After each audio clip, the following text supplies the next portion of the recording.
Samahan niyo po ako guys, nandito tayo sa park, no? Nandito tayo sa loob. Kasi po, mayroon pong followers ko na, siya lang po talaga, no? Isa lang po talaga ito. Si Ronald lang po. Siya lang po talaga yung nag-chat po sa akin. Na sabi po niya, pwede po ba ninyong itanong sa inyong kaibigan na duwende kung nagkaroon po ba sila ng kaibigan mula nang hindi pa kayo nagkakilala? Nagkaroon po ba sila? Kaya nandito tayo guys. Itanong natin to. Maganda ito No, malay natin magkaroon sila ng kaibigan na tao noon nang hindi pa kami nakakilala ni kaibigan nating Linyo or Tatay, Sioto, Pitsay. Kaya nandito tayo, subukan po natin tawagin para mapakinggan po ninyo kung ano pong experience nila. Kaibigan, magandang gabi po. Si Sioto? Asa si Tatay? Nandun po daw sa punso. Meron po akong kaibigan, katanungan sa inyo kung okay lang po ba na ipaabot po ninyo sa akin. Kung meron po ba kayong experience pa na nagkaroon kayo ng kaibigan ng tao na hindi pa tayo ay nagkakakilala ngayon. Sige, salamat po sabi po ni kaibigan guys. Okay lang po itiit. Maganda po yung katanungan na yan. Para po marami panood nito at makapaniwala. No? Grabe. Kaibigan, nagkaroon ka na ba ng kaibigan na tao? Noon o ngayon? O kasi, gusto ko lang din malaman. No? Kung nagkaroon ba kayo ng kaibigan nang hindi pa tayo nagkakakilala?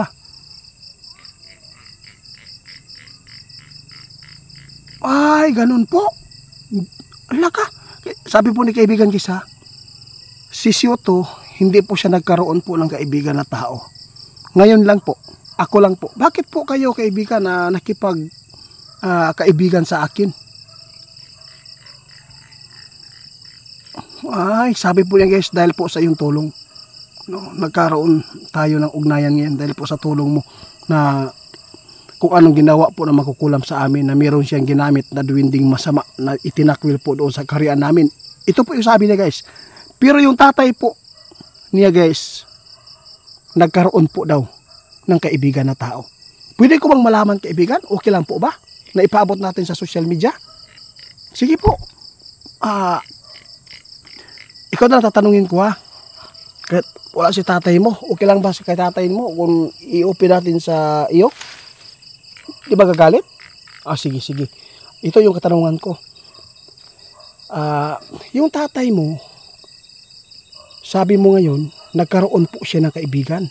Tulad ko ba na mahihirap o ano po ang status ng kanilang buhay?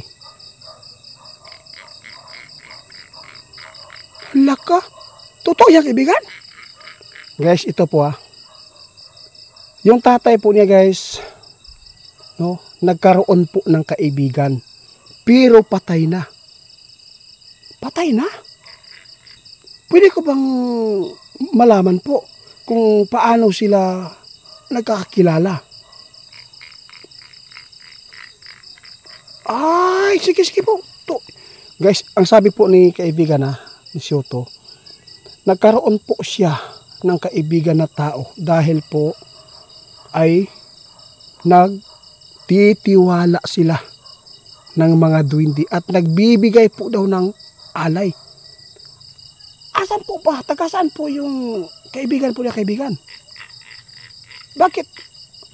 Sabi po ni Sioto guys itiit baka hindi ka maniwala. Hindi, maniwala po ako kaibigan kasi kayo po ang nagsasabi. Hindi po kayo Wala pong anuman yan. Pwede kong malaman sino po sila. Totoo yan kaibigan? Guys, grabe, hindi ako makapaniwala nito guys. Kayo na lang po bahala maghusga. Sabi po niya guys, yung tatay po ni Sioto, meron po. Grabe na to guys, hindi ko makapaniwala talaga. Nagkaroon po yung tatay po niya ng kaibigan na si Ferdinand Marcos pa. Kaibigan, please naman wag mo akong lukuhin po. Totoo daw talaga guys. Bakit? Grabe, kaibigan, bakit po? Si Ferdinand Marcos pa yung kaibigan ng tatay mo. Hala ka, Guys, alam mo ba kung bakit nagkaroon po sila ng ugnayan? Dahil po sa pagbibigay po ng alay, no? Ng Ferdinand Marcos. Asan ba sila nakakilala? Kaibigan. Nako guys, yung tatay ni Soto, no? Nakatira po siya noon doon sa Malacanang. Meron po daw doong malaking akasya na doon po talaga nagbibigay ng alay po ng Ferdinand Marcos noon daw doon. Kaibigan, parang masasabi ko napakaliit pala yung mundo. Ito yung katanungan ko bakit po nagkaroon po sila ng ugnayan? Balikan ko guys, bakit po nagkaroon sila ng ugnayan na nagiging kaibigan sila? Ano po ang nakikita po ng tatay mo kay Ferdinand? Grabe. Sabi po ng ating kaibigan guys, no? Sabi po niya, depende man po yung duwende guys. Kung sino po yung gusto nila na puntahan, na gusto nilang kaibiganin na tao na tulad natin, no? Sila po pala yung nakakita kung sino po ang kanilang gusto na kampante po yung kaibigan po natin mga duwende sa tao. Ito lang po ang masabi ni kaibigan kanina. Kaya nagkaroon po, no, ng kaibigan po yung tatay niya dahil po sa pagbibigay po ng alay ni Ferdinand po doon sa akasya. Kaibigan, hindi ko katuuan Naku po. Pagkatapos nun, ano pong nangyari po kaibigan? Na patuloy po ba kanilang pagkaibigan o nag-uusap din po ba sila? Tulad natin, Hindi po daw nakikipag-usap yung tatay niya guys, pero nagpapakita dahil po daw sa binibigay po ng Ferdinand po ng mga tsokolit, mga alay po doon guys. Kaya grabe, kaya pala kaibigan nagkaroon po yung, pero ikaw wala ka nakaagi og amigo yun nga tao na karon naman kita nakaila, no? Wala gid siya nakaagi daw guys. Ang iyara yung tatay. Pero naapod ki pangutana. Pagkamatay ni Marcos, kinsa pa man kuan kining sunod na amigo sa imong tatay, kinsa pa man. Meron pa guys. Kilala pong tao? Hindi po daw magsasaka. Grabe naman to guys. Ito yung masabi ko sa inyo guys Nasa inyo lang po yung paniniwala, no? Kung alam ko marami naniniwala sa duwende na kasi kadalasan po kaibigan, pasensya ka na kung ibanggitin ko to.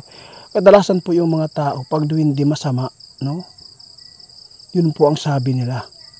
Alam mo ba kung paniwalaan po nyo itong ipinapaabot po ng kaibigan, nagkaroon po ang kanyang tatay. Hindi basta-basta ito ang kanyang kaibigan. Noong nakatira pa po yung tatay po niya doon sa Malacanang na mayroon pong malaking akasya. Iwan ko lang kung may akasya pa ba doon ngayon kaibigan. Basta nagbibigay po ng alay po ang tatay ni BBM daw. Grabe. Hindi ko katuuan ni kaibigan. Kung hindi ito nabanggit, no, na itanong sa akin ito kaibigan, hindi ko ito ma-open sa inyo. Hindi ko malalaman na nagkaroon pala yung tatay mo na kaibigan na pinakamayaman pa. Totoo yan? Alaka guys. Siya yung nagturo ng mga gold. Noon po. Kaya pala guys. Pag-usapan pa natin ulit guys Napakaganda itong story guys. Si tatay na lang po. Siguro ni mo Soto akong kausapon karon Kung naiuras karon makaadto ko Sige, salamat po sa iyong sira Sara.